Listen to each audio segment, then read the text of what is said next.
Patanjali Yoga Sutra, chapter 3.10.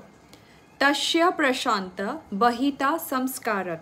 Tasya mane in that by practicing nirodha parinam. Ami jonto 3.9 or paisilu je nirodha parinam. Amar parinam to nirodha hoi jabo. Mane monor jon bilak chittakshana. Chittakshaya. Chittas bilak khyoy hoi jabo. Chitta bilak komi jabo. Monor distraction bhab to komi bilai. Amar nirodha bhab to ahi jabo. Titia ki hobo? Tasya prasanta. Prasanta mane hol peaceful, calm. Ami good feel koro. Aru bahita. Bahita mane boi jabo. Hey prokhanta bhabtu amar goodness bhabtu it will flow and continue. Then samskarat mane tar impression to amar henikwa hoi jabo.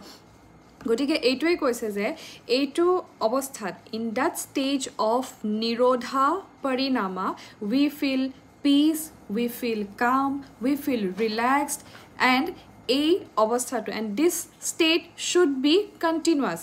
যেনেকে আমি chapter 1 ত অভ্যাস and বৈৰাগ্য পাইছিলো যে আমি এবাৰ আমি fail hobo paro but hetu ami achieve koribo kane we have to continue abhyas kori jabo lagibo and like bairagya ar gotike ei duta bostu boi jabo dibo lagibo jetia ami ei relaxed state to pao calm state to yak ami continuous boi jabo le dibo lagibo ar hetuei amar ki hobo অভ্যাসত পৰিণত হৈ পেলাই সংস্কাৰত আমাৰ ইমপ্ৰেশন two mental stage two তেনেকুৱালে পৰিণত হ'ব